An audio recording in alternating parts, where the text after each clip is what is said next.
Bonsoir mes chers amis. Mon équipe de communication a pensé que nous devions nous avoir un échange sur l'affaire Brendas. Il est vrai que je ne me suis pas exprimée pendant tout le mois de mars, le mois dédié à la femme.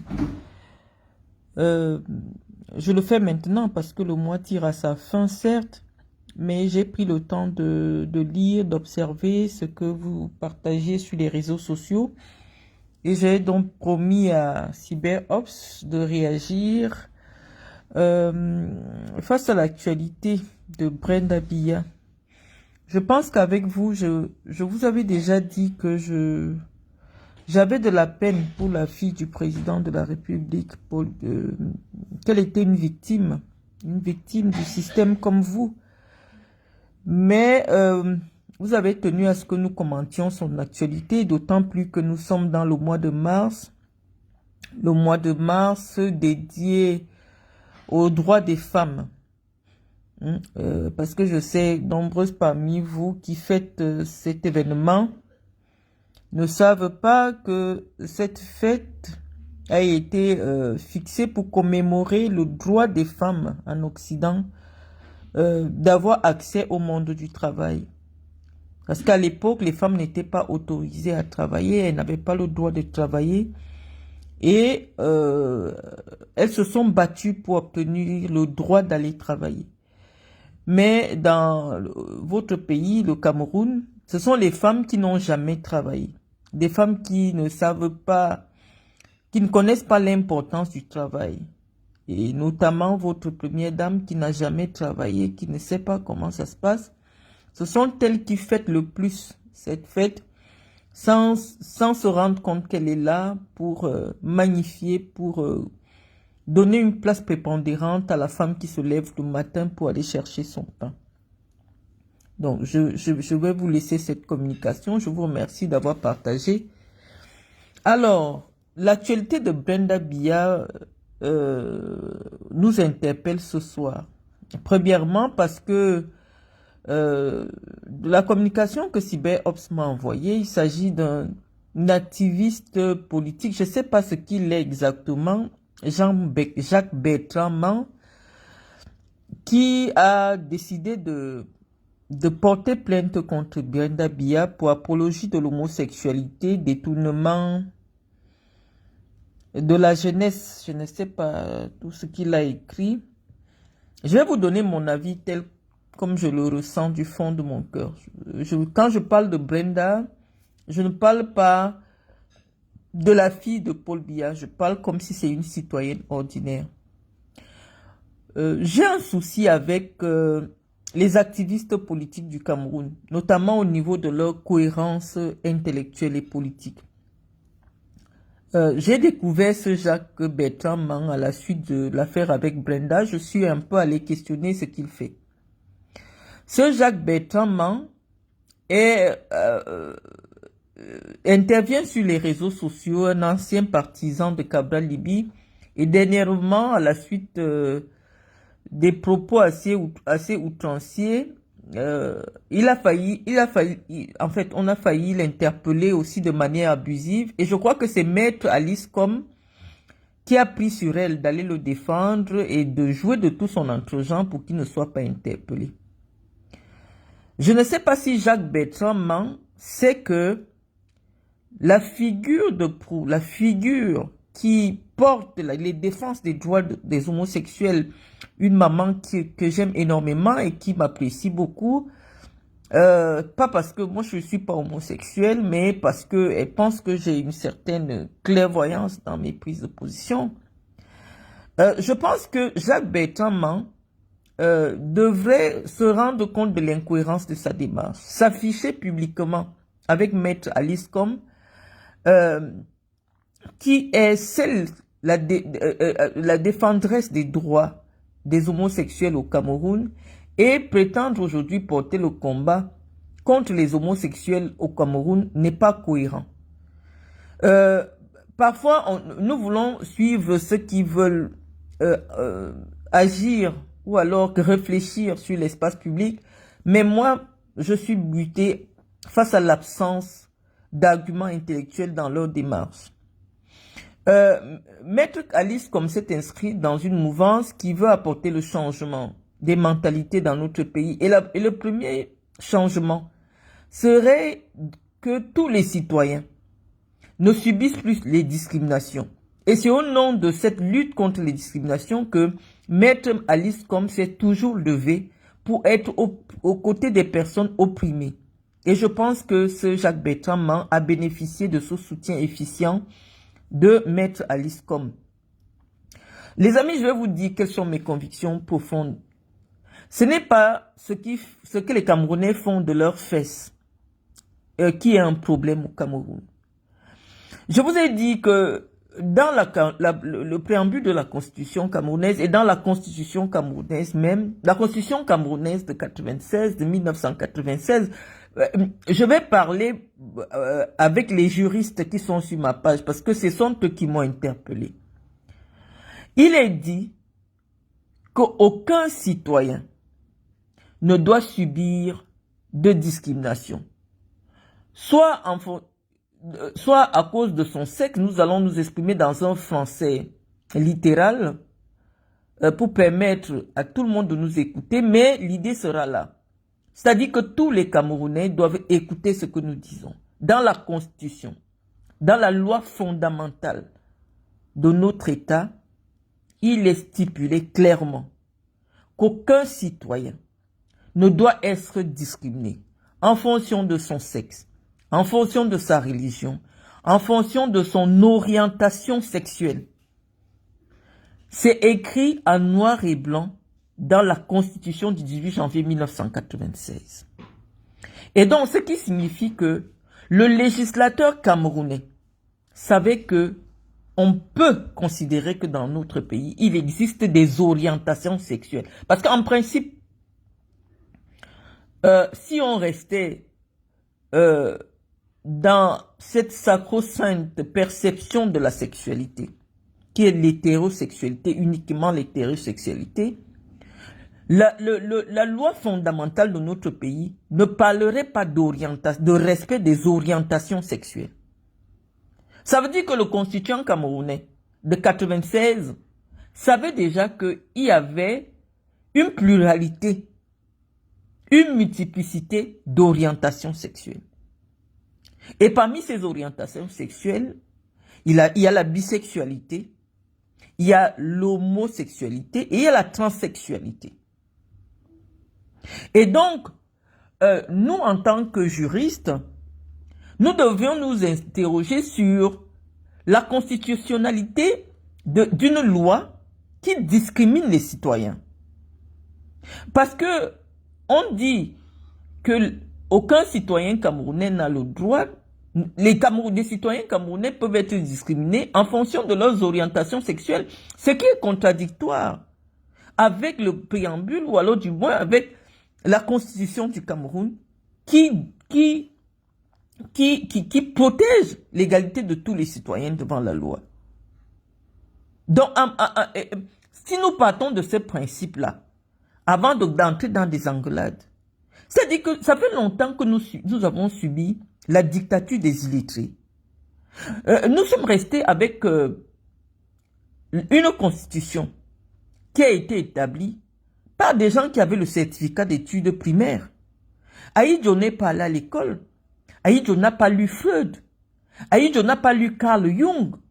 Freud dit que la sexualité commence par l'homosexualité. C'est ce que Freud dit, c'est-à-dire que l'enfant découvre la sexualité par l'homosexualité. Donc, lorsque des illettrés, des semi-lettrés, nous ont offert une constitution que nous n'avons pas questionnée au fil des années, avec l'évolution du monde, en 2026, un citoyen camerounais ne doit pas être hué, humilié à cause de son orientation sexuelle.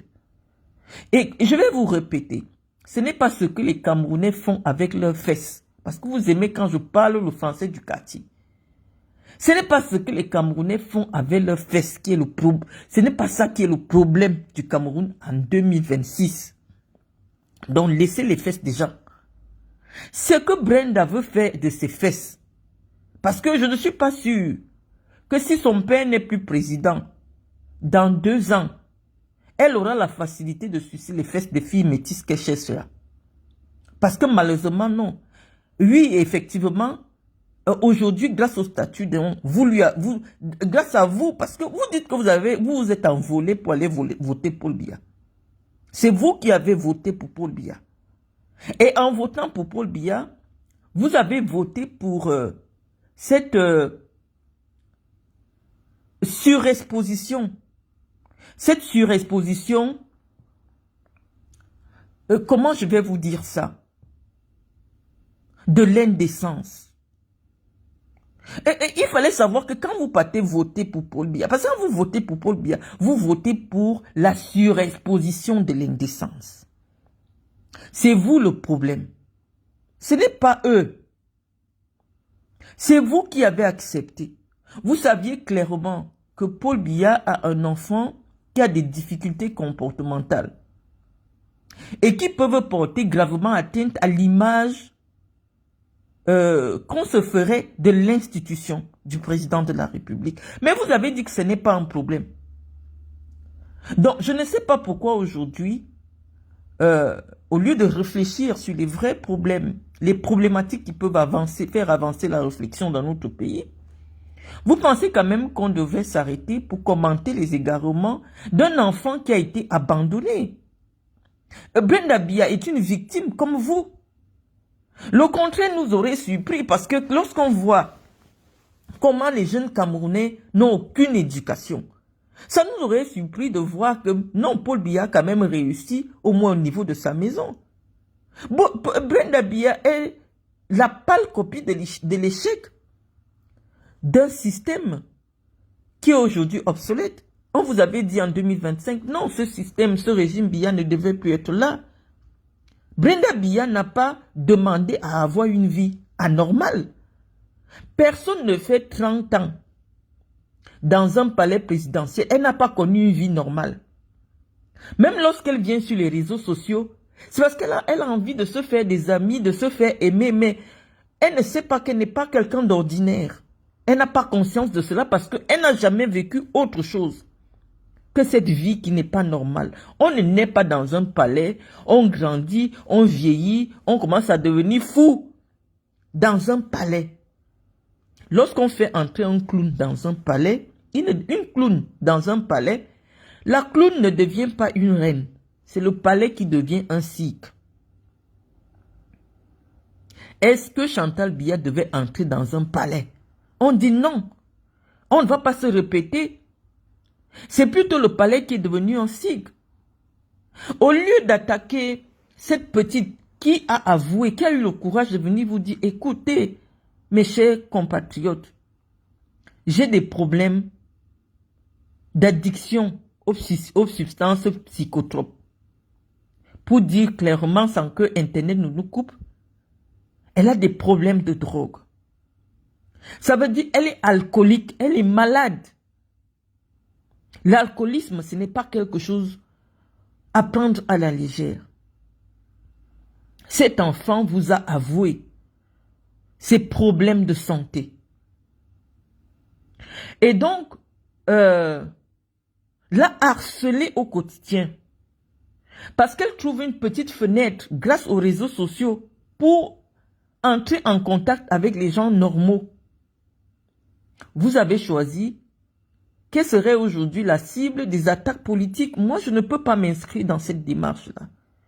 Je dis, Brenda est la mascotte de l'irresponsabilité politique, familiale, sociale de son père. Elle est une victime, comme vous. Donc, je pense que ça, c'est ma conviction profonde. S'il fallait parler de la forme, on va maintenant parler de la forme de la démarche de Jacques-Bertrand. Il dit qu'il peut porter plainte à Brenda parce qu'il y a une vidéo qui circule sur les réseaux sociaux où Brenda demande qu'on lui cherche une fille métisse. Je vais m'arrêter à cette phrase de Brenda parce que, comme je vous ai dit, nous sommes dans le mois de la femme. Le mot métis m'intéresse ici.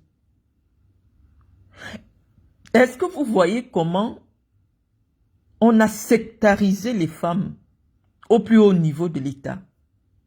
Vous pouvez observer autour de Chantal Biya, toutes les femmes qui trouvent grâce pour être auprès de Chantal Biya doivent être métissées. Et si tu n'es pas métisse de manière normale, tu dois être Njang Santé. Njang Santé, quand je parle, tu dois être décapé à un degré. Je ne veux plus citer les exemples, vous les voyez sur les réseaux sociaux, des femmes qui pourrissent vivants. Parce que Chantal Biya est installée. Nous pensions que, à l'époque, quand nous le disions, les gens nous ont fait comprendre que nous étions en train de divaguer. Quand on disait que l'arrivée de Chantal Biya à la tête de l'État est venue instaurer un complexe de la couleur de la peau au sein de la gente féminine. Mais Brenda, vous pouvez constater qu'elle a une maman métisse. Elle a une maman métisse. Mais Brenda a la peau noire. Elle avait un joli teint noir caramélisé. Elle n'est pas très noire, mais noir caramélisé. À un moment donné, très jeune, autour de 17 ans, vous-même, vous avez constaté qu'on a commencé à lui administrer des produits éclaircissants. Et aujourd'hui, vous voyez, il y a des zones rebelles, vous voyez la couleur de sa peau. C'est un enfant qui a été marginalisé. Lorsque j'écoute Brenda, je sens la souffrance. Ce n'est pas sûr que sa mère l'a aimée, parce que sa mère n'aime que les métisses et les filles très brunes. Brenda n'a pas vécu la complicité, l'amour que une fille unique attendrait de la part de sa maman, simplement parce qu'elle n'est pas née métisse.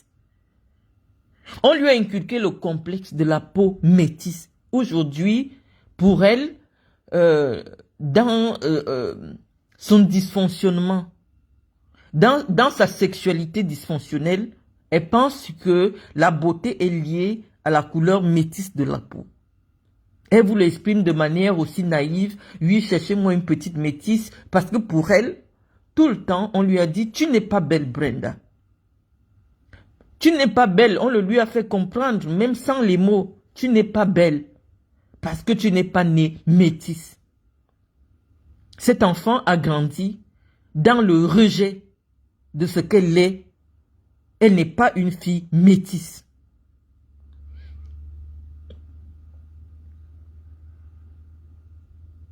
Cet enfant a beaucoup souffert, les amis.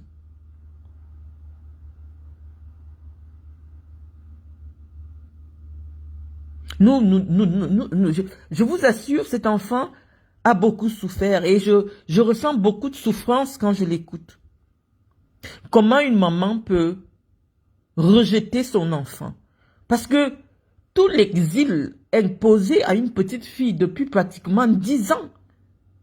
Brenda est en exil, loin de ses parents, loin du Cameroun depuis peut-être 15 ans, à vivre seule, enfermée dans des chambres d'hôtel à ne rien faire.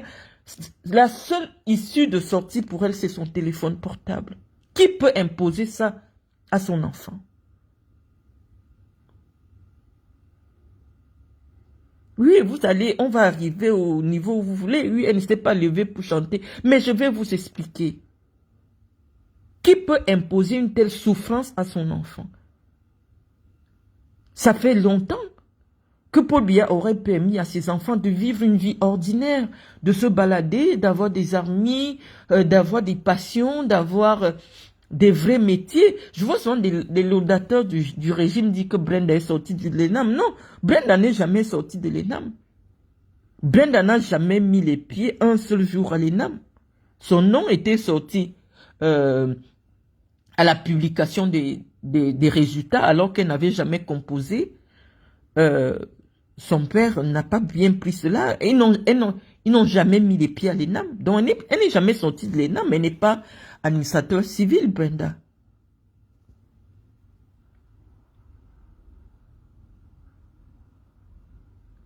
Donc, mes chers amis, Ne prenez pas Brenda pour la cible des attaques contre le régime Biya.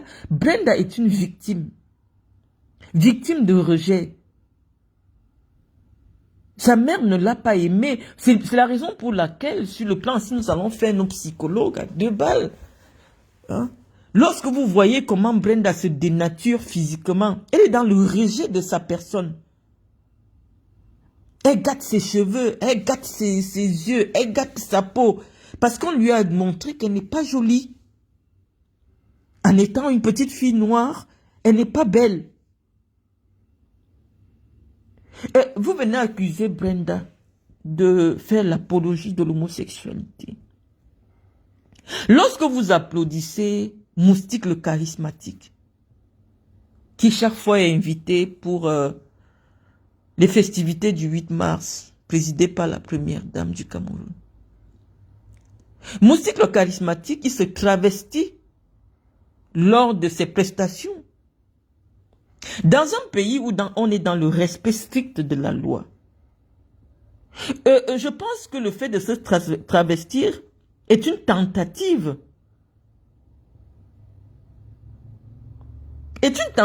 D'homosexualité.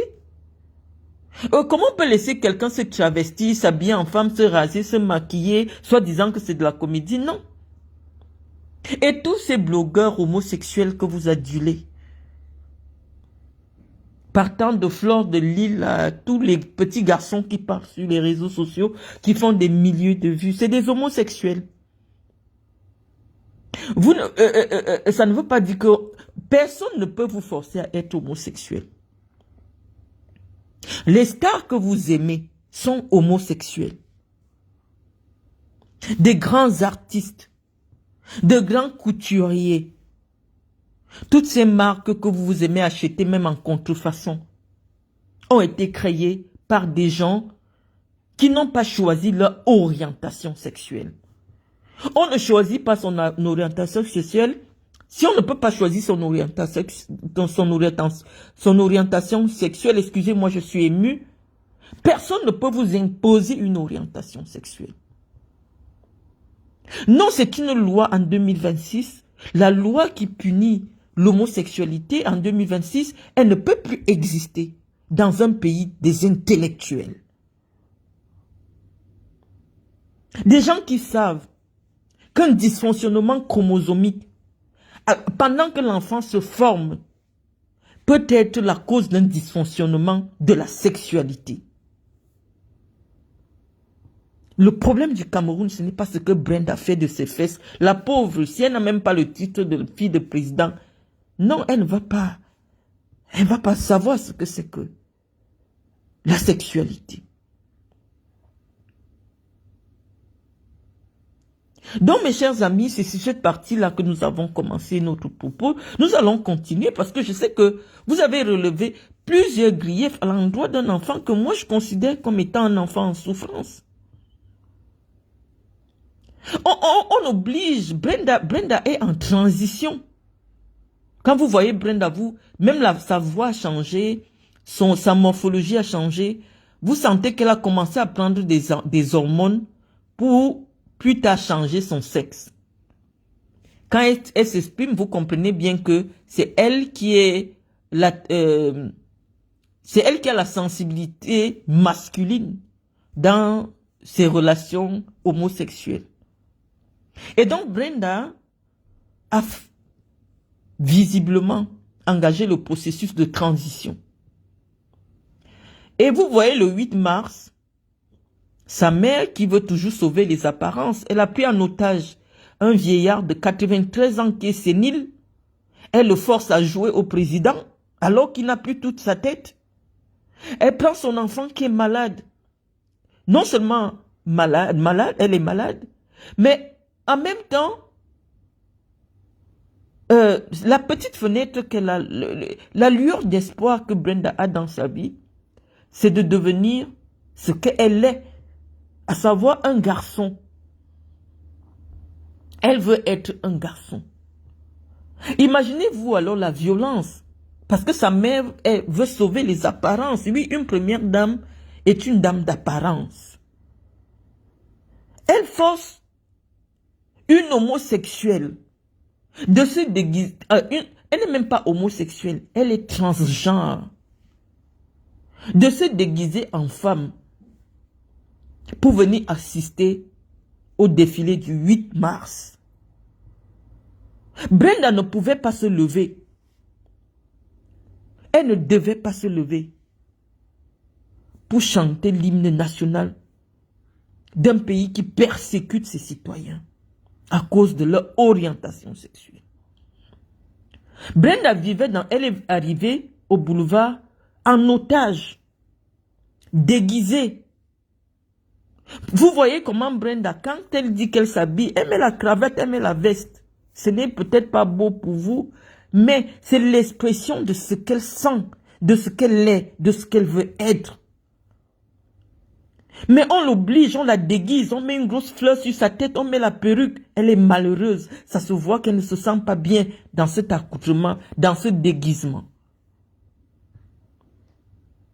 Et on finit de la forcer. Oh, il faut que tu sauves les apparences. On va dire que tu es déjà devenu normal. Non, Brenda ne veut plus vivre la vie des apparences. Brenda veut vivre sa vie. Brenda n'est pas une femme. Brenda est transgenre. Et son identité sexuelle, dans le pays de changement que nous voulons, doit être respectée. Parce que ce que Brenda fait de ses fesses, ce n'est pas ça qui va construire les puits dans vos villages.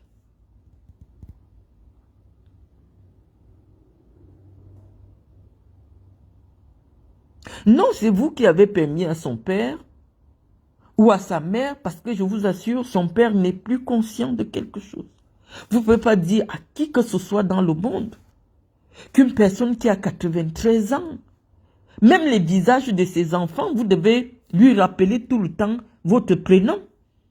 Il ne se souvient même plus. Donc parfois il voit Brenda, il ne sait pas qui est Brenda. Paul Biya et Brenda sont en otage chez Chantal Biya pour des apparences. Paul Biya, c'est un vieillard, il doit se reposer.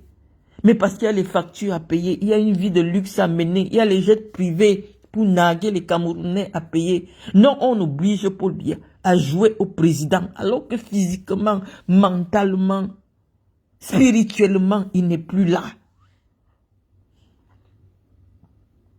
Il faut faire semblant. La vie des faux semblants. Et quand il n'arrive plus à tenir l'enfant, on la réexpédie comme un colis.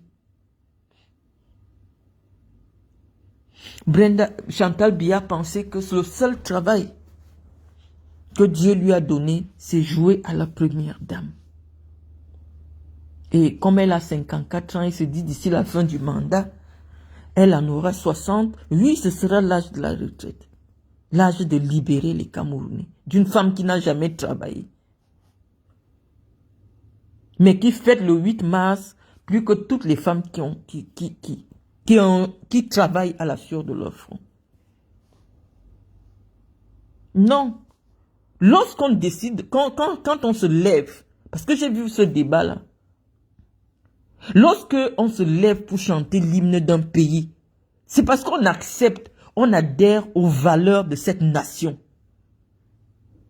Donc, par respect pour votre nation, Brenda Biya ne voulait pas se lever parce qu'elle n'adhère pas aux valeurs de votre nation, aux valeurs homophobes de votre nation. Pourquoi vous voulez l'obliger à se lever pour l'hymne d'une nation qui la rejette? Pour les apparences. Non, pendant des années, Brenda n'a jamais accepté de venir au boulevard du 20 mai.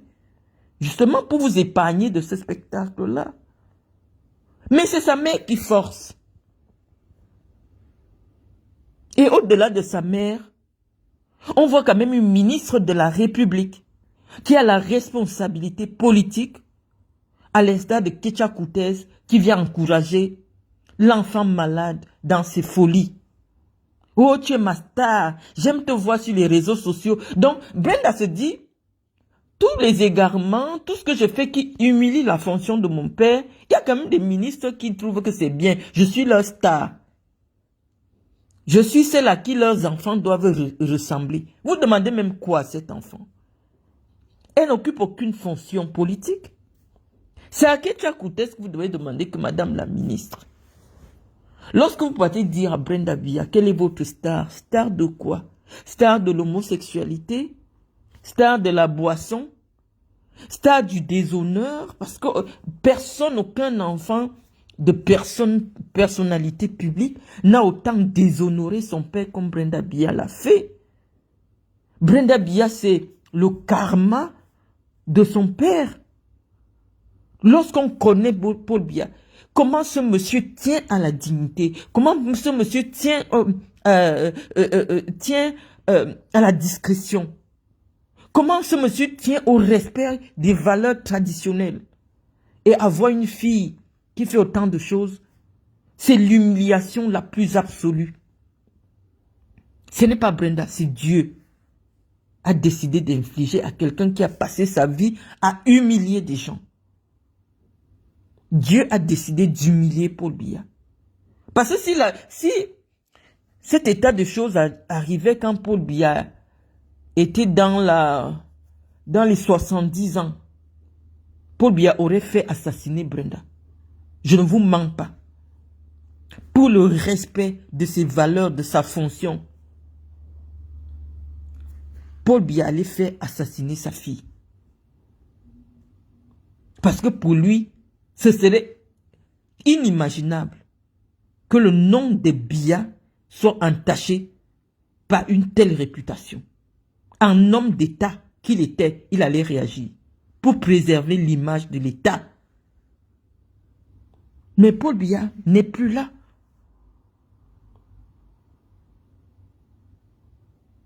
Paul Biya n'est plus là. Paul Biya n'est plus présent. Ce n'est que la coque. Mais aujourd'hui, même si Paul Biya s'en va, que Paul Biya aille se reposer, qu'il décède peut-être, non, Brenda ne pourra pas survivre après son père.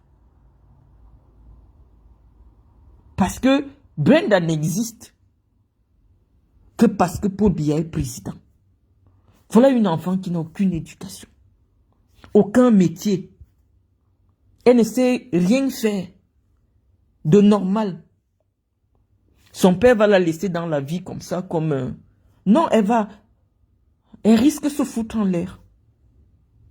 Parce qu'aujourd'hui, quand même, la sécurité présidentielle qui est payée avec l'argent des Camerounais, les agents de la sécurité sont ces nounous, sont ces gardiens. Peut-être que parfois, quand elle veut faire l'overdose, ce sont eux qui sont là.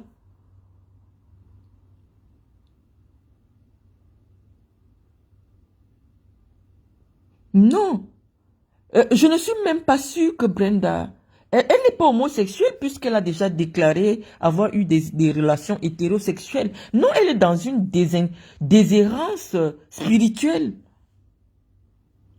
Hein? Cet enfant est dans une déshérence spirituelle. Ce n'est même pas sûr qu'elle est homosexuelle parce que si dans 5 ans son père n'est plus président, elle va voir que toutes les belles métisses qui venaient la lécher là, ou qui se laissaient lécher, c'est pour le nom qu'elle porte. Ce n'est pas elle que ces femmes aiment. Et peut-être, comme on dit, chacun a sa pointure, ce sera un homme qui va redonner le goût à la vie à Brenda. Parce que ça, ce sont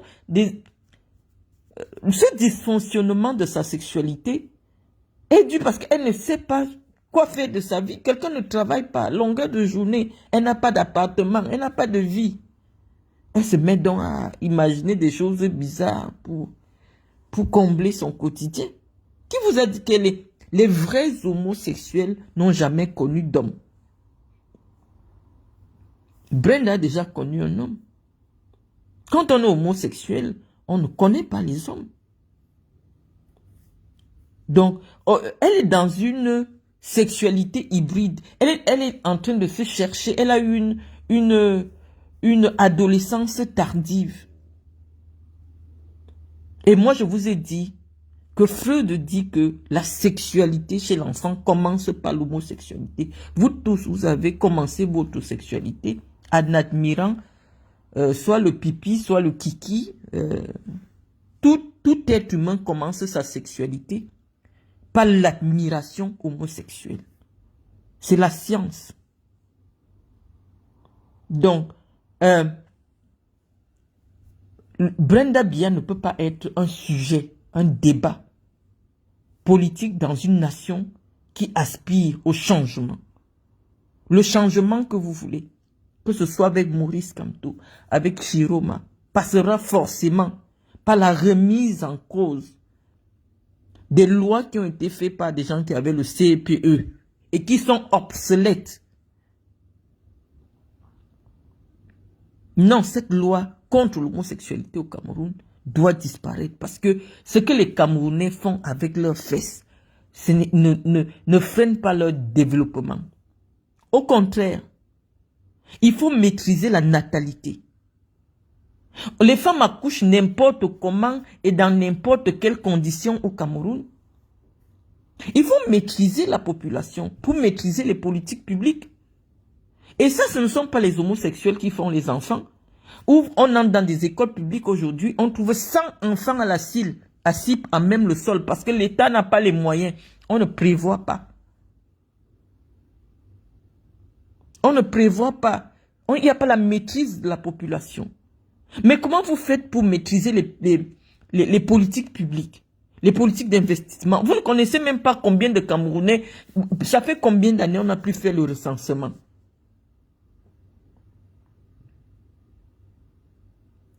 Odette, je vais revenir sur le plan du droit. Je ne voulais pas que le débat soit uniquement technique, parce que on va revenir maintenant sur la possibilité même que cette plainte prospère.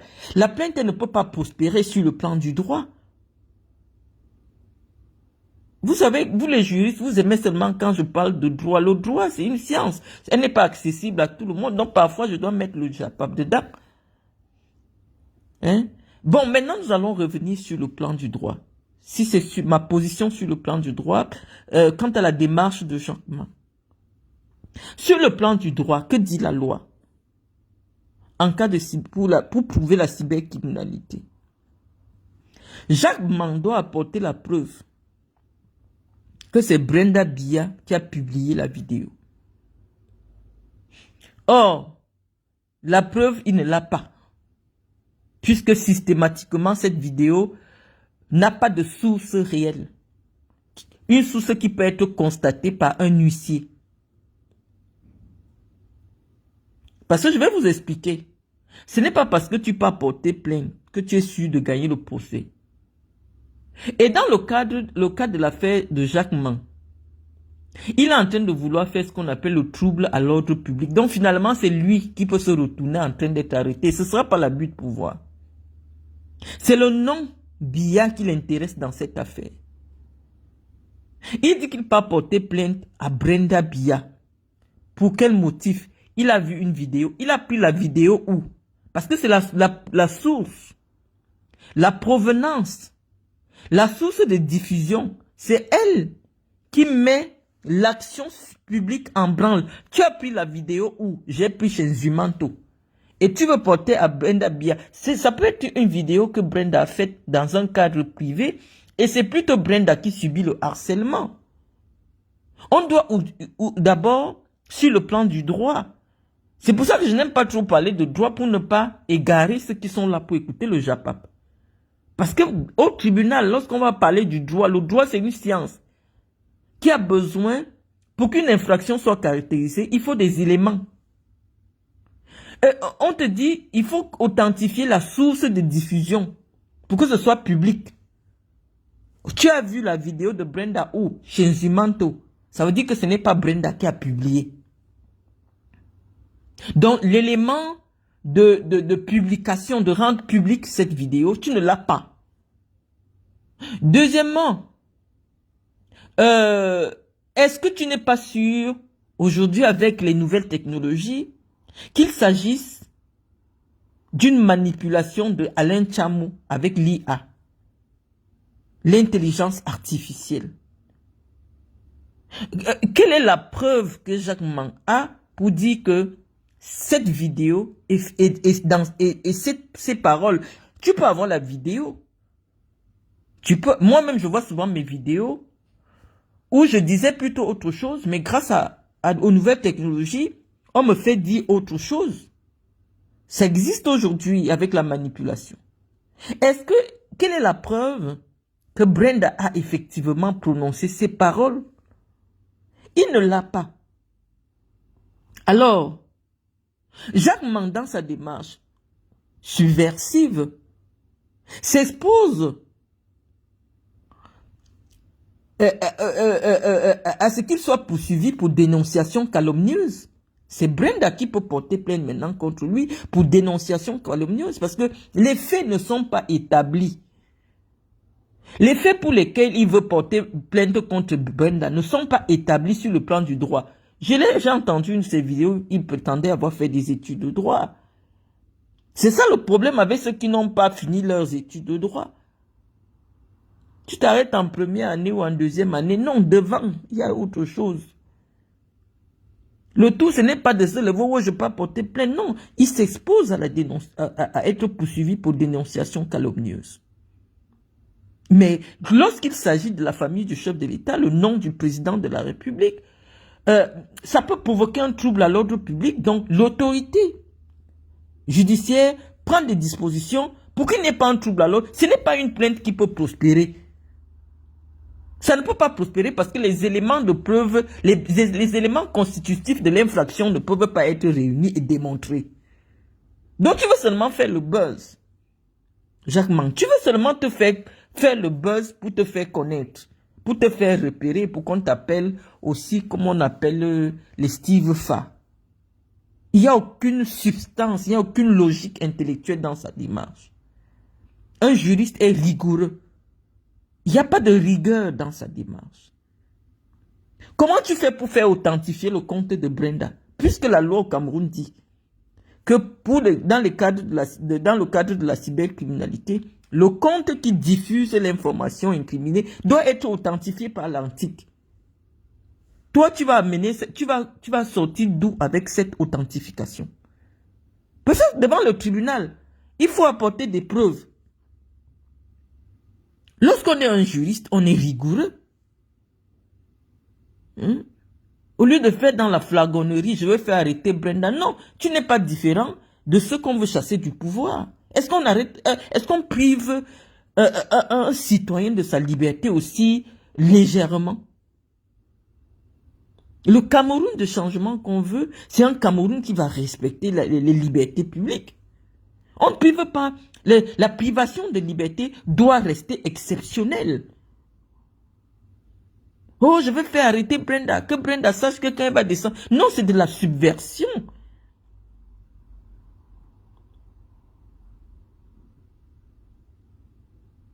C'est de la subversion. Je vous dis qu'aujourd'hui, avec une vidéo, on ne peut plus dire que c'est la personne qui parle qui a prononcé ces paroles. Je vous dis, dans mon propre cas, vous prenez la plupart des vidéos, il y a un certain Patrick Bala qui publie souvent une vidéo de moi. Je faisais une émission de Vision 4. J'avais été invité à Vision 4. Par Vision 4, ils avaient choisi un petit appartement. Ils recevaient des personnalités de la vie publique camerounaise. J'ai été invité par Vision 4. Aujourd'hui, cette vidéo est détournée pour me faire dire tout et n'importe quoi, alors que c'est pas moi qui... ça ne cadre pas. Entre ce que je disais dans cette vidéo, c'était quoi chez nous, bienvenue chez nous, quelque part, où on vous met dans une cuisine, on vous met en scène et tout. Allez sur le mur d'un certain Patrick Bala, vous verrez cette vidéo, mais tout ce qui est dit là-bas, ça ne vient pas de moi dans cette vidéo-là. Donc nous devons faire attention à la manipulation informatique, la manipulation des vidéos des personnalités publiques. Donc ça peut pas être un sujet.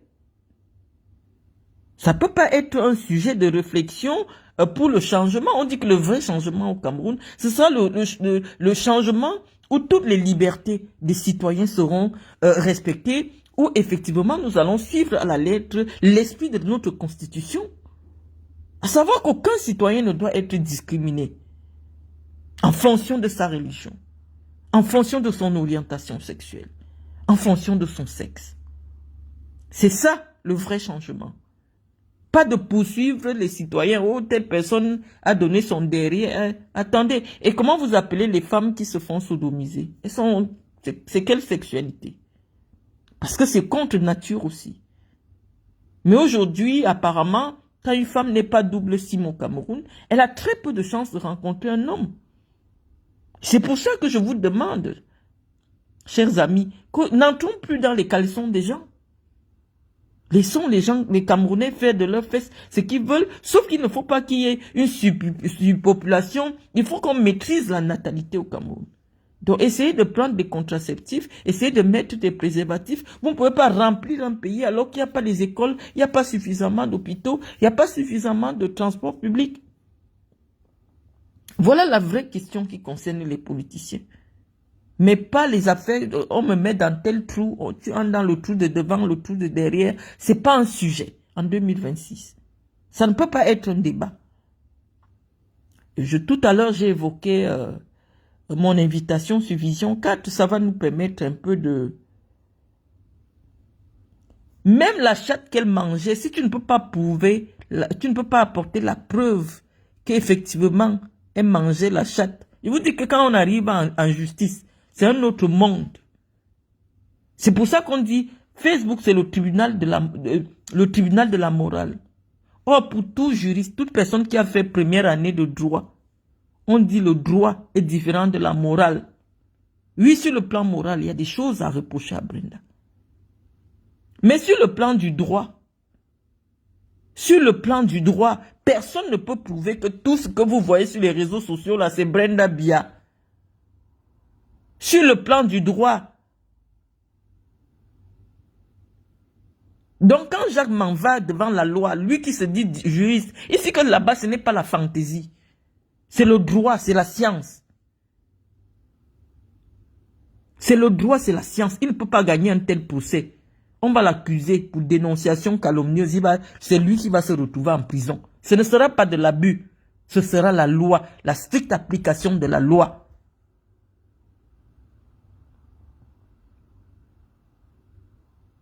Donc, terminez souvent vos études de droit avant de venir jouer les juristes à 2 balles sur les réseaux sociaux.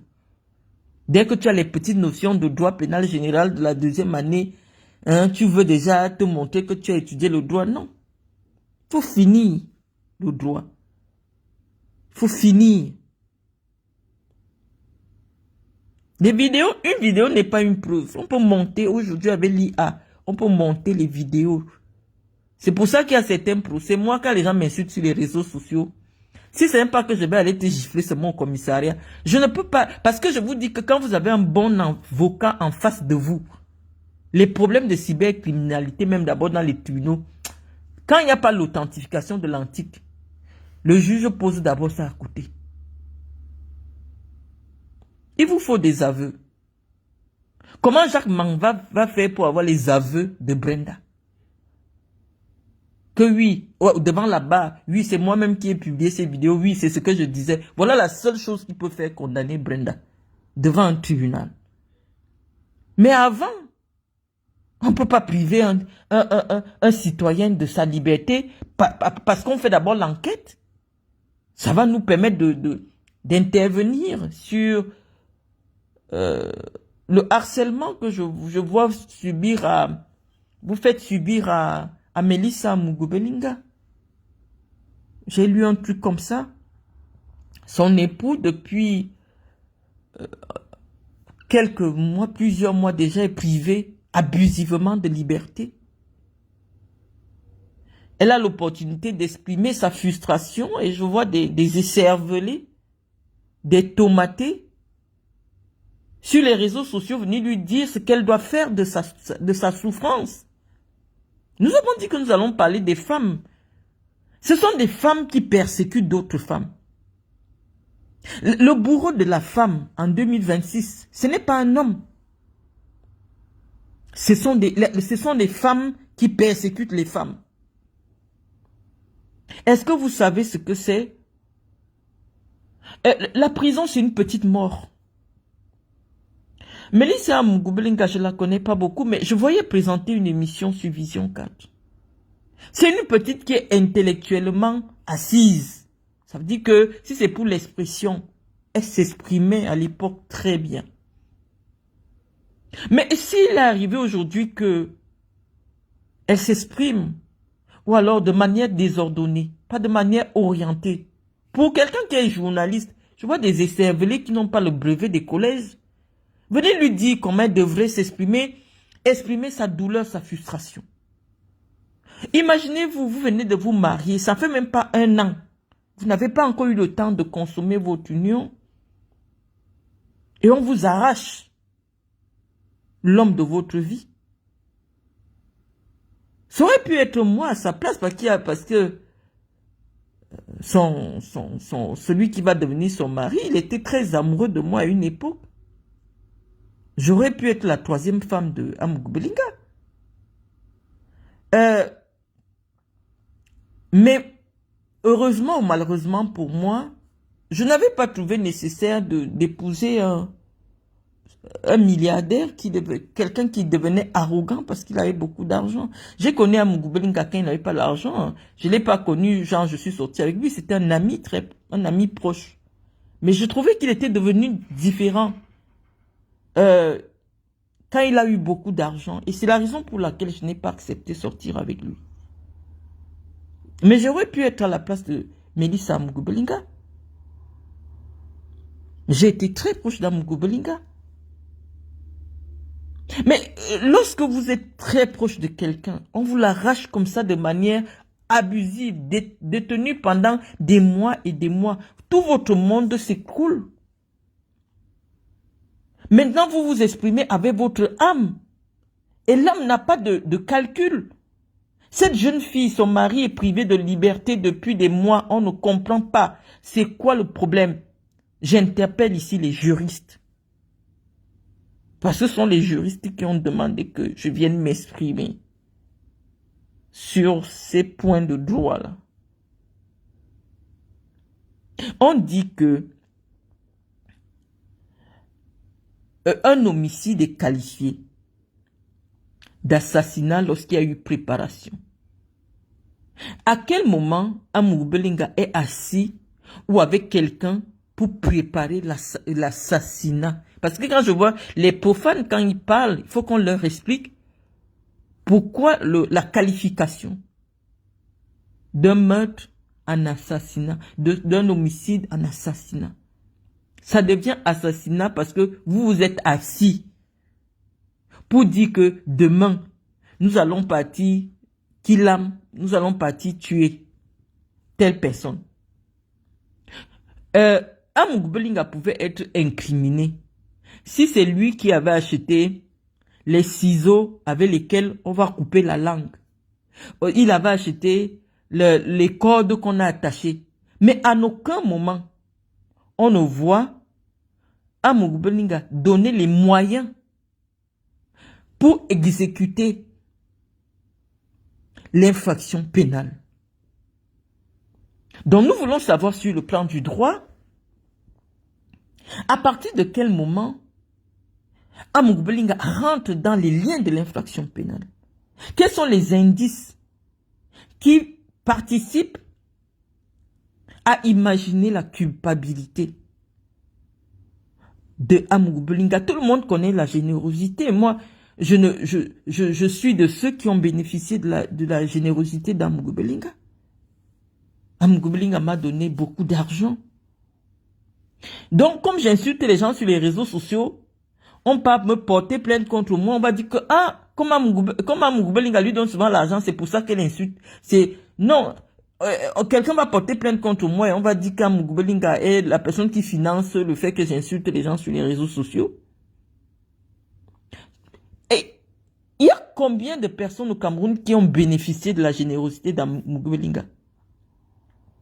Les femmes des généraux, les femmes des ministres, les femmes ministres, tout le monde passait dans le bureau d'Mugoubelinga. Qui n'a pas eu l'argent d'Mugoubelinga? Des magistrats. À qui donner de l'argent comme ça pour rien? Président, je me marie tel mois. Il prend 2 millions, il te donne, parce que lui, il ne donnait l'argent qu'en millions. Oh, président, ma mère est décédée. Donc, tous les actes que vous posez après avoir reçu une aide de ce philanthrope font de lui quelqu'un qui vous a envoyé commettre des infractions. On dit que, on avait vu Dan venir demander aussi, comme les magistrats aussi, de nombreux magistrats. Moi, j'ai des amis magistrats qui m'ont dit qu'ils ont souvent bénéficié de la générosité de Amugbelinga. Et les 7 millions pour le deuil de la mère et les 8 millions. Tout le monde a reçu l'argent d'Amugbelinga au Cameroun. Qui n'a pas eu? On va commencer maintenant à citer tous ceux qui ont reçu l'argent d'Amugbelinga.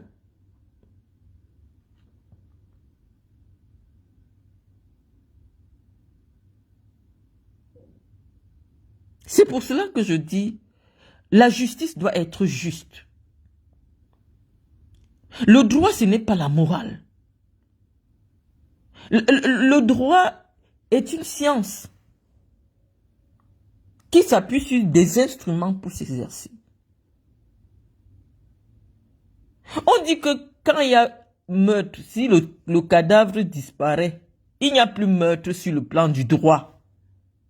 Lorsque vous ne pouvez pas établir le lien de causalité, lorsque vous ne pouvez pas retenir quelqu'un dans les liens d'une infraction, libérez-le. Si savait même que sur le plan du droit humain, sur le plan moral, on puisse soupçonner la complicité ou alors je ne sais pas, mais sur le plan du droit, il n'y a pas d'éléments solides pour soutenir la culpabilité, pour prouver la culpabilité d'Amugbelinga. Sur le plan du droit, si on laisse les influences, et on a bien vu, les magistrats qui ont voulu dire le droit dans l'affaire d'Amugbelinga, on a bien vu que c'était le politique qui était intervenu pour maintenir Amugbelinga dans cette pour priver Amugbelinga de sa liberté. Parce que sur le plan du droit, lorsqu'un juge d'instruction lit l'affaire, quand il lit tous les témoignages, non, il libère Amugbelinga. Sur le plan du droit.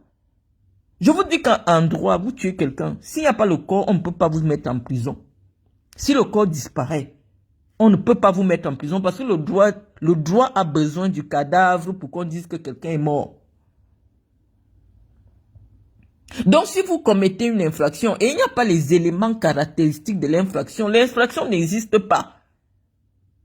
C'est le droit, c'est la science. C'est le droit, c'est la science. Et ce n'est que ce droit. Cet idéal que la République a promis aux Camerounais. L'idéal de justice. On demande justice dans le cadre de l'affaire d'Amugbelinga.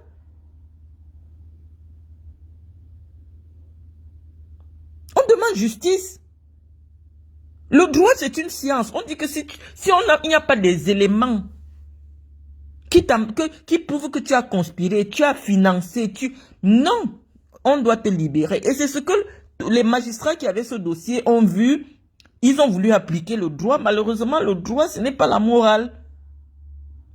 Le droit, ce n'est pas la morale. Tu peux même avoir commis une infraction, mais si tu t'arranges avec la loi ne peut pas t'arrêter. Si tu t'arranges avec la loi ne t'arrête pas. Et c'est pour cela que les spécialistes du droit ont dit que Amugbelinga n'a rien à voir dans le dossier. Même si sur le plan moral ou sur le plan mystique, on peut dire qu'il était dedans. On dit que mais sur le plan du droit, les éléments qui amènent à lui n'existent pas. C'est la loi. Donc, allez peut-être dans un autre tribunal, le tribunal de la morale. Et donc, moi, je pense que c'était très courageux de la part de Melissa Amugbelinga de venir s'exprimer avec son âme, sans chichi. Elle a le droit de prendre la parole parce que c'est un abus. Et lorsqu'on est défendresse de la veuve et de l'orphelin, lorsqu'on est aux côtés de ceux qui subissent des injustices, on ne peut que soutenir la démarche de Melissa Amugbelinga. Et c'est très courageux de sa part. Pour son jeune âge, d'avoir le courage de venir dire que son mari subit une injustice. C'est une injustice.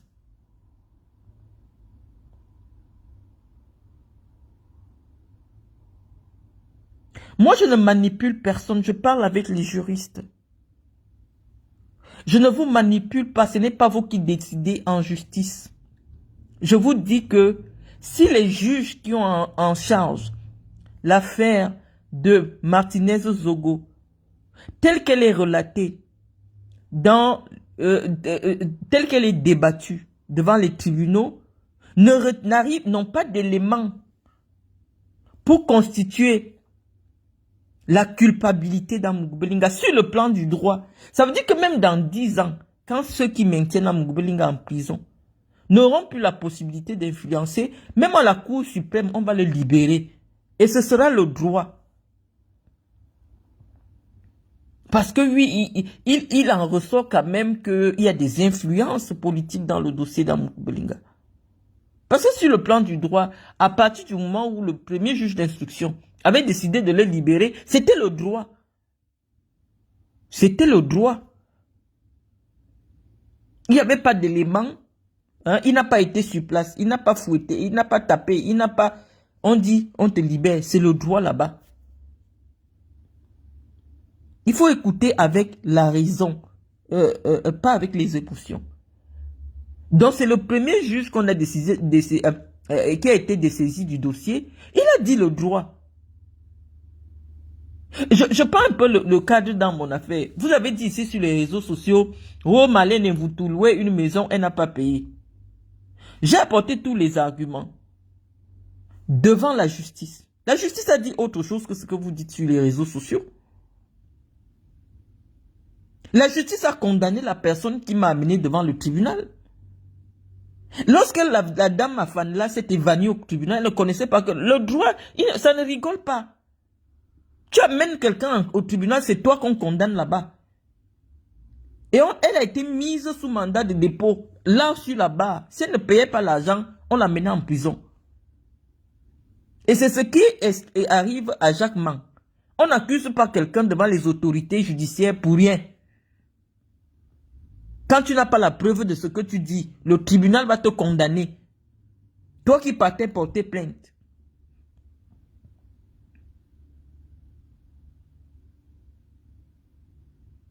Donc, quand le changement va arriver au Cameroun, ne soyez pas surpris qu'à la Cour suprême, qu'on décide d'élargir, de permettre à un homme d'affaires qui fait beaucoup de recouvrer sa liberté. Et Mélissa Amougou Belinga doit savoir que c'est à cause d'elle que son mari est en prison. Les problèmes du Cameroun ne tournent jamais loin. C'est toujours une affaire de filles, de copines, de machins. Moi, j'étais dans mon coin ici. Quelqu'un m'a envoyé les images de Mélissa Amougou Belinga. Elle est partie faire les dons à l'hôpital Jamou. La personne qui m'a envoyé l'information, vous savez que je centralise tout ce petit monde-là, me dit que voilà Mélissa Amougou Belinga qui veut déjà imiter Chantal Biya. Dans l'histoire où on dit que Amougou Belinga veut devenir président, là, c'est vrai. Je vous dis que dans mon propre cas, le fait que j'ai une fondation et que je me déployais au Cameroun, on est parti dire à Chantal Biya que je veux devenir première dame. Donc, imaginez-vous. Parce que la personne qui gère votre pays aujourd'hui, elle n'a pas le brevet des collèges. Quand on lui dit que toi aussi tu veux devenir première dame, non, elle ne réfléchit plus. Elle ne réfléchit plus. C'est-à-dire que on a dit, et tous les services de renseignement savent qu'on a collé à Amougou Belinga une histoire où on dit qu'il voulait prendre le pouvoir. C'est pour ça qu'il contrôlait déjà les services de renseignement. Il contrôlait la DGRE. Je ne sais pas par quelle magie. Il dit que, mais moi-même, je marche avec de ces gens.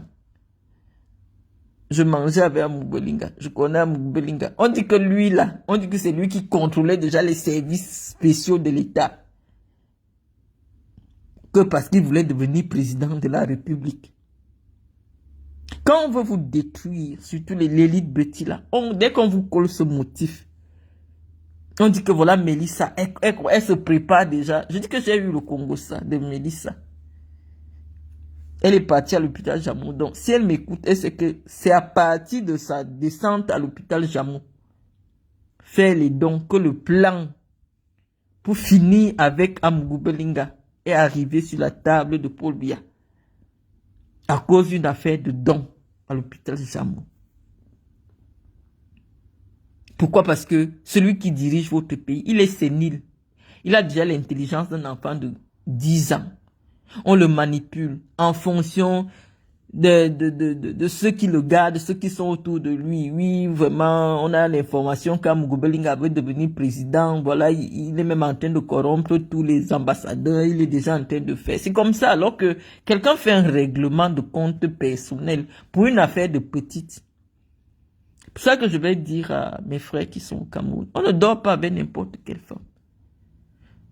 Toutes les filles du Cameroun là sont empoisonnées parce qu'elles tournent là entre tous ces gens-là. Il y a des femmes que dès que vous connaissez, toute votre vie s'écroule. Pour un rien, on détruit la vie de quelqu'un.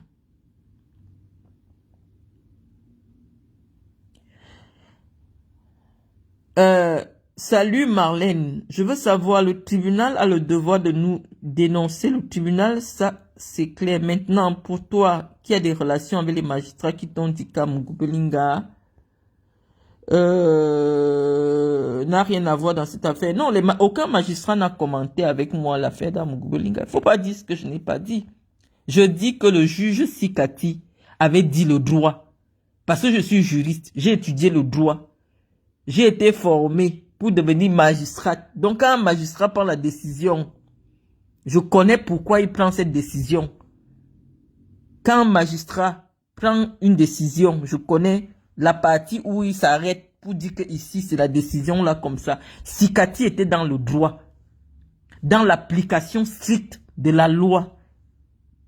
Mais il y a eu des interférences politiques qui ont maintenu, qui ont privé Amougou Belinga de liberté. Il n'est pas condamné. Amougou Belinga est en détention préventive. Et on dit que dans son cas, parce qu'il risque une peine très lourde, on ne peut pas lui accorder la liberté provisoire. Et vous voyez même que dans le cadre de la liberté provisoire, pour quelqu'un qui présente toutes les garanties de représentation, vous voyez bien que c'est des influences politiques qui le maintiennent, qui pensent que on ne laisse pas la liberté aux juges d'apprécier les garanties qu'Amougou Belinga apporte de représentation. Quelqu'un comme celui-là, dès que vous lui enlevez tous ses passeports et tout, il ne peut pas sortir du Cameroun. Même s'il faut que chaque matin, chaque soir, il aille pointer à un commissariat, il peut le faire. La préoccupation de ceux qui ont arrêté Amougou Belinga, c'est de l'humilier et de le rendre plus bas que terre et Non, il ne faut pas qu'il sorte. Mais il ne faut pas qu'il sorte. Mais on vous dit que si le droit, la justice au Cameroun était indépendante, même si Amougou Belinga, sur le plan moral, a quelque chose à se reprocher, mais sur le plan du droit, Amougou Belinga ne peut pas être retenu dans les liens de cette affaire. C'est le droit. Quelqu'un me dit, Marlène, tu es une manipulatrice. Non, Marlène a fait beaucoup d'études de droit. Et elle peut vous parler du droit. Le droit est froid, en fait. Le droit, ce n'est pas les sentiments. Je ne vous manipule pas. Je vous parle du droit que vous ne connaissez pas. Je vous dis que le droit, il y a beaucoup de choses. Quand vous arrivez devant les magistrats, c'est pour ça que moi, personne ne me gagne au tribunal. Parce que quand j'arrive devant les magistrats, moi, j'ai le même niveau d'études que les magistrats. Je connais là où il y a le problème. Et je discute avec eux où il y a le problème. C'est pour ça que quelqu'un qui a le CP, tu me portes plainte, tu peux me gagner. Parce que moi, je pars là-bas en sachant où est le problème.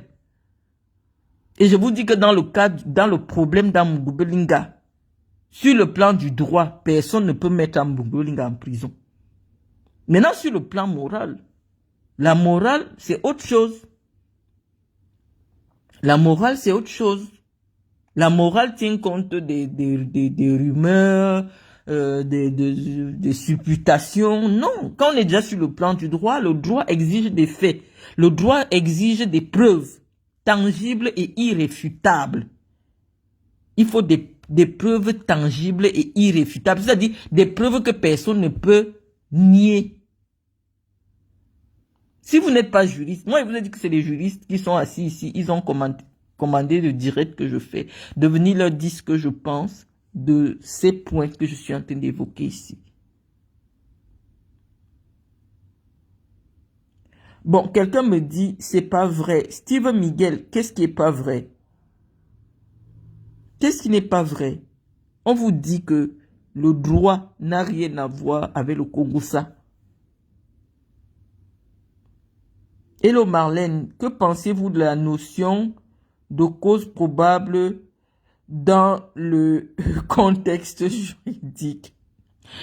Non, mais on ne va pas avoir ce type de débat ici parce que ceux qui me suivent, c'est des gens qui aiment aussi le Kongosa. Parler de la cause pour... Attends. Salut Marlène, qu'est-ce que tu mets sur le plan de la morale? Oui, sur le plan de la morale.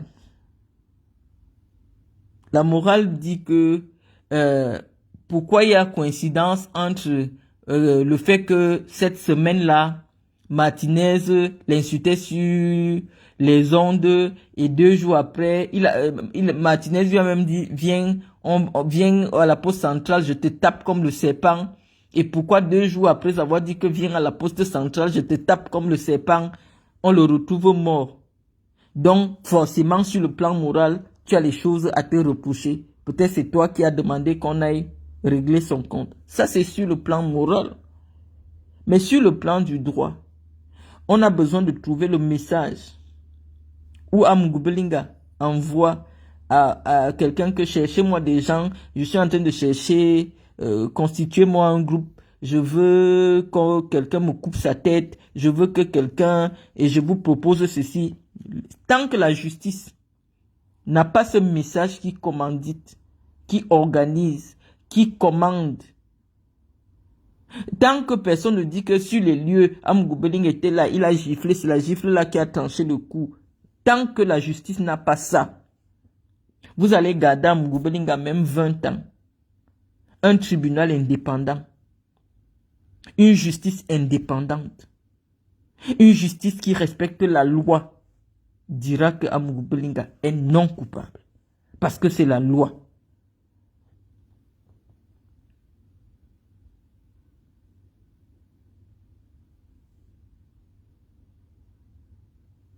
Donc, les gens aiment le fougou, ils sont très limités dans la réflexion. Donc, quand tu veux... Non, je suis pas là pour aller dans votre sens. Je vous ai dit ici, malheureusement, le droit frustre. Je vous dis qu'il y a une dame qui a porté plainte contre moi. On l'a condamnée là-bas. Elle s'est écroulée au tribunal. Parce que c'est elle qui a porté plainte. La justice te condamne parce que tu viens porter plainte à quelqu'un alors que tu n'as pas les preuves de ce que tu dis. Elle a été condamnée. Elle s'est écroulée. Marlène, que penses-tu de la plainte faite à Brenda Biya par Jacques Mang? C'est de ça que je parlais au départ. Je dis, Jacques Mang n'a pas fait étudier tout le droit. Jacques Mang s'est arrêté en 2e année, il a fait droit pénal général. Il ne connaît pas tout le droit.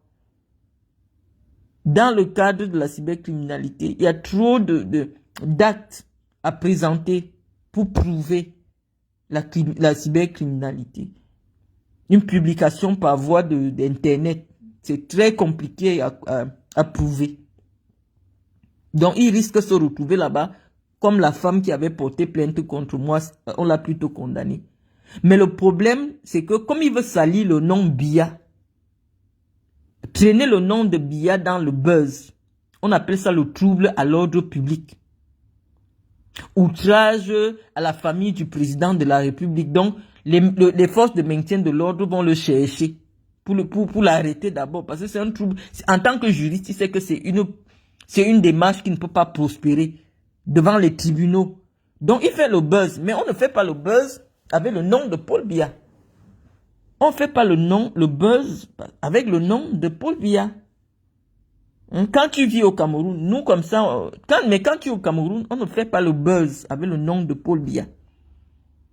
Ce n'est pas Paul Biya qui va te poursuivre, c'est l'État du Cameroun. Parce que tu es en train d'outrager le chef de l'État.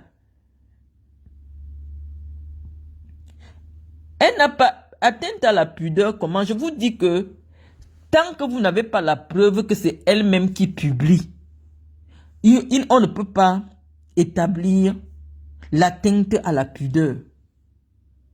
Quelqu'un est libre de faire ses vidéos où il filme ses fesses en privé. Il envoie à un autre adulte.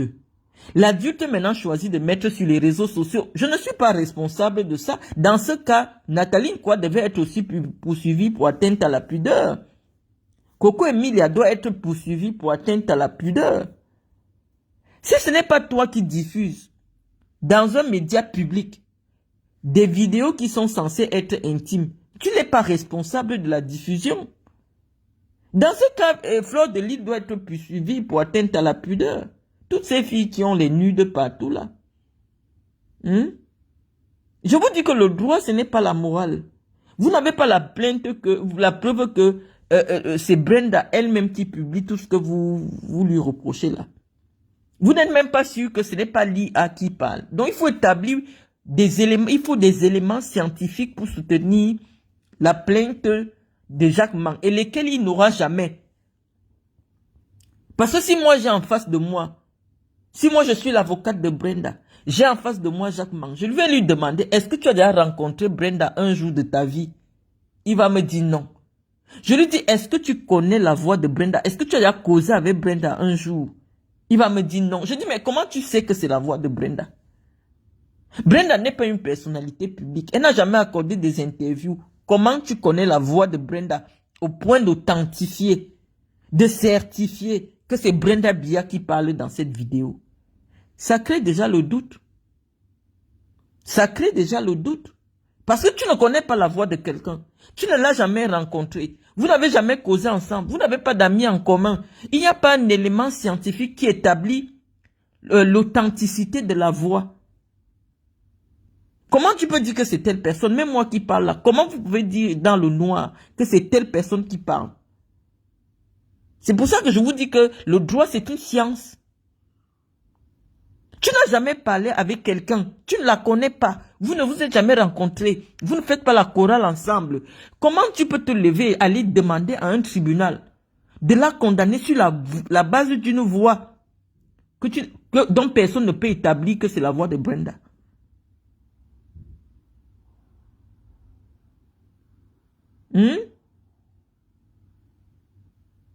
Non, Cynthia Fiangan a été interpellée parce que elle s'est vantée d'avoir fait elle-même. Il y a eu des aveux. Vous ne comprenez pas. Lorsqu'on t'arrête, tu arrives là-bas, tu dis oui, j'ai publié. C'est cet élément qui devient la preuve incontestable. C'est-à-dire le fait que tu avoues. On appelle ça les aveux. Mais si tu arrives là-bas, tu dis que ce n'est pas moi, c'est l'IA. Ils montent, ils descendent, ils doivent prouver seulement que ce n'est pas l'IA. C'est pour ça que je vous dis que en justice, quand on vous arrête, taisez-vous. Même au commissariat, quand on vous arrête, ne parlez pas. Oh, je vais dire la vérité ou je ne vais pas dire la vérité. Dites que je ne peux pas, je ne voudrais pas répondre à vos questions. Personne ne peut vous obliger à répondre aux questions d'un policier dans le cadre d'une enquête pénale. Fermez vos bouches. Parce que c'est vous-même, quand on vient avec vos aveux, le juge n'a plus besoin d'autres éléments. Il y a des aveux dans le dossier. Dans le dossier de Cynthia Fiangan, il y avait des aveux. Vous demandez quoi à la justice? Mais dans le cas de Brenda, Brenda va vous dire que je ne vous connais pas. Ce n'est pas moi. Vous allez prouver que c'est... Qui parmi vous ici a déjà rencontré Brenda?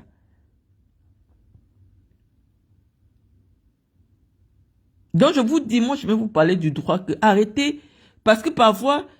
On veut bien dire que Paul Biya est un dictateur, mais je vous dis que quand la loi veut s'appliquer, elle est dure. La loi est dure.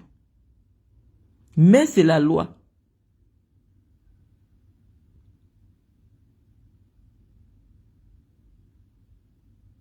Bien sûr, Lionel, voilà des juristes qui viennent s'exprimer. On n'est pas... non, le Cameroun, c'est pas la cour du roi Péto. Tu te lèves pas comme ça. Tu sais bien en tant que juriste que tu peux pas réunir tous les éléments matériels qui peuvent soutenir ta démarche. Tu te lèves, tu te mets à faire n'importe quoi. On dit qu'insulter Paul Biya quand vous êtes hors du Cameroun. Paul Biya, c'est le président d'un pays. Paul Biya incarne l'État. Je crois que c'est l'article 9 de la Constitution camerounaise. Donc, Paul Biya incarne, c'est-à-dire sa famille, lui et machin, ils ont un statut protégé. Douralex, Sedlex.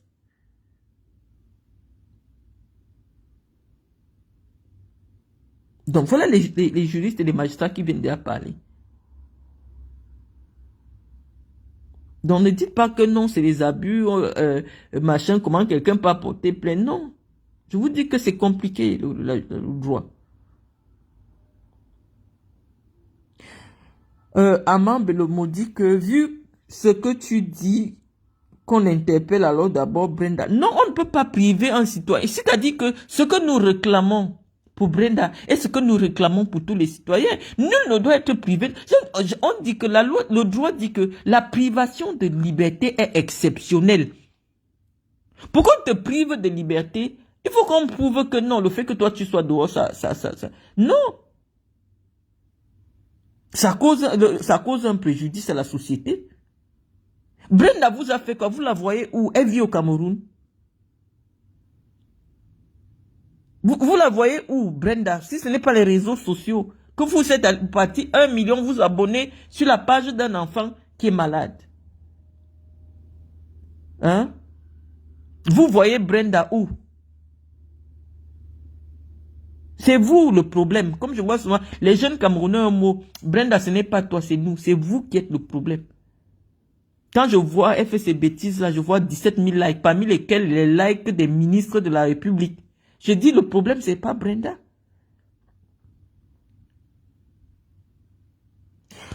Je n'ai pas dit, j'ai dit, ouais, je ne vais pas me répéter tout le temps. Je vous ai dit à certaines choses que je viens de dire ici. Il faut avoir le bac pour écouter ce que je dis. Je dis ceci, que lorsque Mang dit qu'il a étudié le droit, il dit qu'il va amener Brenda devant un tribunal. Parce que quand tu portes plainte à quelqu'un, c'est pour que vous partiez au tribunal. On ne porte pas plainte parce que tu veux que le commissariat arrête la personne. On porte plainte parce que tu es prêt à aller au tribunal. Parce que quand tu portes plainte et tu n'as pas toutes les preuves là-bas, toi tu es sur le banc des accusés, l'autre est sur le banc du plaignant. Celui qui est sur le banc du plaignant risque de se retrouver qu'on dit que tu ne bouges pas. Tu viens d'être condamné pour dénonciation calomnieuse. C'est toi qui pars en prison, alors que c'est toi qui venais porter plainte. Ça aussi, c'est la loi. Ce n'est pas un abus. C'est la loi. C'est pour ça que on vous dit que parfois, certaines décisions que la justice prend, les profanes pensent parfois que, oh, c'est parce que tu as les relations. Oh, non. C'est la loi. Et ça n'a rien à voir avec le Congo, ça.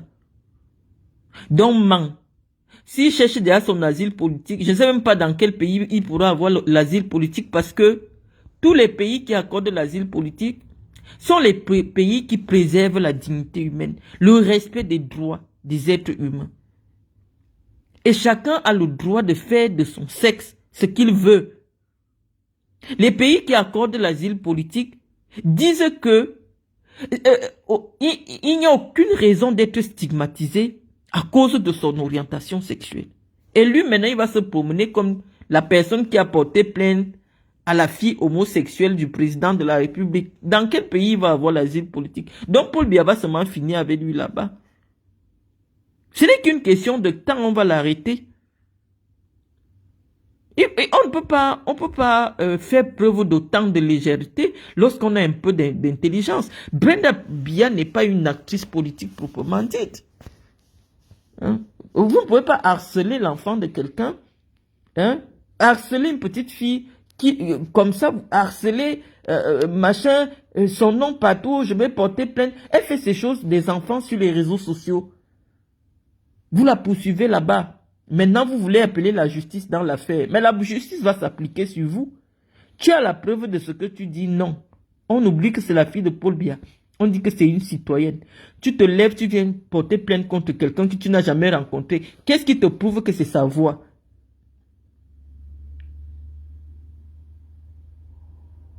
Donc, il faut, avant d'apporter plainte à quelqu'un, il faut être sûr.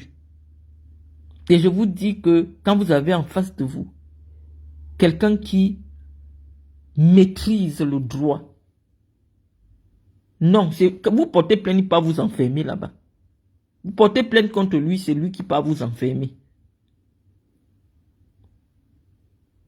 Donc, c'est juste une démarche subversive de Jacques Mang que l'autorité publique va réprimander. Parce qu'il y a le nom de quelqu'un qui est protégé par la Constitution. Le nom de Paul Biya est un nom protégé. La personnalité de Paul Biya et tout ce qui est autour de lui, c'est protégé par la Constitution du Cameroun. On dit que c'est lui qui incarne l'État. Lui, là, sa personne incarne l'État. Donc, tout ce qui est autour de lui, c'est l'État. Tu es au Cameroun, tu insultes l'État. Il va seulement payer. CyberOps, je ne te vois même pas dans ce direct. C'est toi qui as demandé ce direct. Il va payer. On va l'arrêter. Il peut même faire d'abord 3 mois en prison. Parce qu'il y a des vrais problèmes au Cameroun que vous pouvez dénoncer. Le défaut de CNI, par exemple, dans un pays où la moitié de la jeunesse n'a pas de carte d'identité, ne peut plus être constitutif d'une infraction pénale. Le défaut de CNI au Cameroun, tu fais 6 mois à Kondengi. Tu n'as pas la carte d'identité. Parce que tu es double identité. Les femmes qui viennent parler sur les réseaux sociaux qui n'ont pas les cartes d'identité camerounaises, là, vous-même, vous pouvez vous retrouver en prison. Hein. Pour double identité, fausse pièce d'identité. Hein? La prison, il y a des gens à qui peut-être Dieu a permis de découvrir aussi cette vie-là, la vie derrière les barreaux. Quand vous sortez de là, vous pouvez plus être la même personne. Et je crois que c'est cette expérience que Melissa Amugbeling a voulu vous faire comprendre.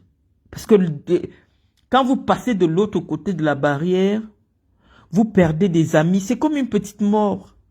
Vous perdez la considération. Vous perdez les amis. Mais je vais lui dire d'être courageuse.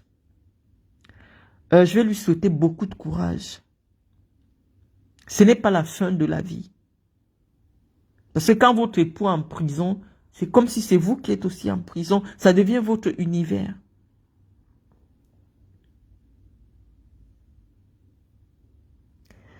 Quelqu'un me dit, rentre au Cameroun, dit que tout ce que tu as dit concernant la famille de Biya, c'est lié. Ah non, j'assume ce que je dis. Et parce que j'assume ce que je dis, je rentre pas au Cameroun. J'assume ce que je dis, moi. Docteur, quel est ton avis sur la une qu'a fait Jeune Afrique qui a titré sur le potentiel dauphin du président de la République, Franck Hers? Franck Hers, c'est l'un des jumeaux de Madame Biya, Chantal Biya. Je ne sais pas sur quelle base, à moins que le Cameroun soit devenu... Parce que tel que vous parlez du Cameroun, c'est comme si le Cameroun c'était le village Djoum. Est-ce que vous connaissez le pays qu'on appelle le Cameroun? Le Cameroun, c'est un géant d'Afrique. Ça dit que le Cameroun, c'est l'un des plus grands pays d'Afrique subsaharienne. Quand on enlève le Nigeria, l'Afrique du Sud, le Ghana, après c'est le Cameroun. Le Cameroun, c'est un géant d'Afrique. Donc quand vous parlez même souvent des affaires du Cameroun, vous dites que le jumeau de Paul Biya, le jumeau de Chantal Biya, c'est lui qui sera le dauphin de Paul Biya. Il va passer par quel mécanisme? On vous dit, c'est-à-dire que plus personne ne se prend au sérieux au Cameroun. Est-ce que vous savez ce qu'il faut pour que Paul Biya ait un dauphin? Tout ce qui sera fait maintenant, ce n'est pas pour Paul Biya. Toutes les modifications qui seront faites de la Constitution, qui seront faites, ne peuvent pas s'appliquer sur Paul Biya. C'est pour le futur. Parce que si la Constitution dit que le vice-président doit être élu en même moment que le président, ça veut dire que soit Paul Biya va démissionner et permettre qu'il y ait une nouvelle élection, pour qu'il y ait donc l'élection du président et de son vice-président. Donc ça signifie d'abord quoi? Que dès que Paul Biya prend le risque de démissionner, il faut qu'il soit sûr que le RDPC va accepter d'investir les personnes que lui va choisir. Donc s'il y a modification constitutionnelle, ce n'est pas pour s'appliquer maintenant. Même si on change la constitution maintenant, on dit qu'il y aura un vice-président élu. Tant que Paul Biya ne démissionne pas, pour qu'il y ait une nouvelle élection, la nouvelle constitution ne va pas s'appliquer. C'est un principe de droit. On appelle ça la non-rétroactivité de la loi. Non, ça ne va pas s'appliquer. Donc ça va attendre maintenant un nouvel événement avant de s'appliquer. On va pas dire que non, comme on avait élu Paul Biya le 12 octobre 2025, maintenant comme il y a la nouvelle constitution, il faut que ça s'applique aussi sur l'élection de Paul Biya. Non. Si la nouvelle constitution dit que le mandat du président de la République c'est 5 ans, vous n'allez pas dire que le mandat que Paul Biya a pris en 2025 là, ça va faire 5 ans, non. Ça va s'appliquer quand le mandat de Paul Biya va finir. Soit il fait ses 7 ans, soit il est indisponible, soit. Hein? C'est là que la nouvelle constitution va s'appliquer. Et même une modification constitutionnelle ne met pas l'État à l'abri d'une modification institutionnelle. Parce que s'il y a un coup d'État, toutes vos modifications constitutionnelles disparaissent. La nouvelle constitution ne va plus exister. Est-ce que vous comprenez? Donc ce n'est pas parce qu'on a modifié la constitution aujourd'hui que c'est sûr que ça va être appliqué. Non, on peut modifier la constitution. Dans 2 mois, il y a le coup d'État. Tout ce qu'on a modifié disparaît, ça n'existe pas. La constitution ne peut rester que si les institutions de la République sont préservées. C'est-à-dire que l'État dans son organisation est préservé. Mais si actuellement il y a coup d'État, toutes les modifications là, au franc S ou au tel, ça ne va jamais exister. Mais je dis la possibilité pour que le fils de Chantal Biya, qui n'a jamais occupé aucune responsabilité publique, devienne une figure politique qui fasse l'unanimité. Vraiment, c'est très compliqué. Parce que je vous dis que le RDPC ne va pas survivre à Paul Biya. Paul Biya aujourd'hui peut manœuvrer des choses parce que même si tout le monde sait qu'il est affaibli, mais il a une certaine aura qui pèse énormément sur les gens. Mais si Paul Biya n'est plus là, le RDPC disparaît le même jour. Les gars là ne vont jamais s'entendre. Tout ce que Chantal Biya va chercher à faire, c'est d'éviter la prison. Et Brenda Biya, comme elle a déjà son motif, pour demander l'asile politique. Elle au moins pourra avoir l'asile politique.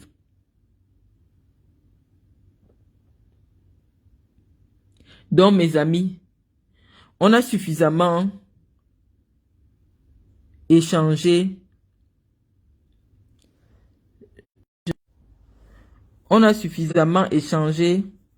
Je vais devoir vous quitter et je vous remercie d'avoir participé à cet échange.